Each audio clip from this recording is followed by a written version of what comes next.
اللہ کے نبی جن کے مقام اور محال جنت میں بہت اونچے بن چکے ہیں، کیا ان کو بھی کوئی فکر ہو سکتی ہے؟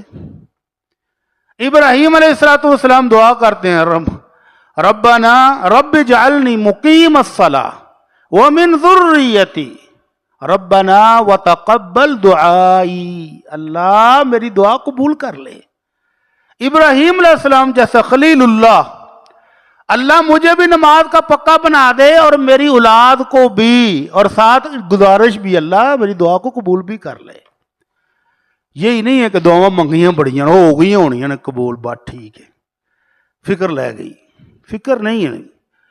اللہ کے نبی امام الانبیاء محمد الرسول اللہ صلی اللہ علیہ وسلم قربانی کا بکرے کا ذبح کرتے وقت دعا کیا پڑھتے تھے؟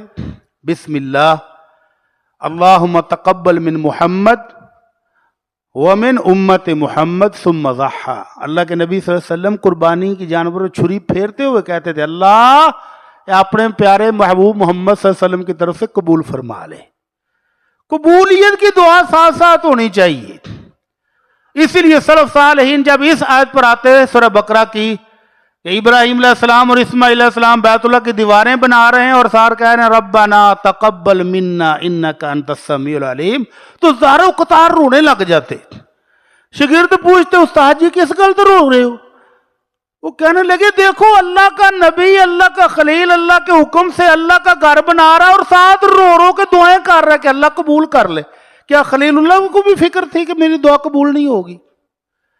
اس لیے قبولیت کی دعا ہر ٹائم کرتے رہیں، اتنی فکر کریں جتنی عمر فاروق رضی اللہ تعالیٰ عنہ کو تھی۔ عمر فاروق کو جانتے ہیں نا کون ہے؟ آمنہ کے لال صلی اللہ علیہ وسلم فرماتے ہیں میں نے جنت میں گیا، معراج کی رات سیر کر رہا تھا تو میں نے ایک بڑا خوبصورت مال دیکھا، بڑا ہی شاندار۔ تو میں نے پوچھا کہ یہ کس کا مال ہے؟ میرا ہے تو میں اندر جا کے دیکھ لوں؟ جبرائیل نے کہا نہیں جی آپ کا نہیں ہے، آپ نہیں جا سکتے۔ میں نے پوچھا کس کا ہے؟ بتایا کہ یہ آپ کی امتیوں میں سے کسی ایک امتی کا ہے۔ اتنا خوبصورت مال، اتنا بڑا مال میرے امتی کا ہے؟ ہاں جی اللہ کے نبی آپ کے امتی کا ہے۔ پوچھا کس کا ہے؟ بتایا کہ یہ عمر بن خطاب کا ہے رضی اللہ عنہ۔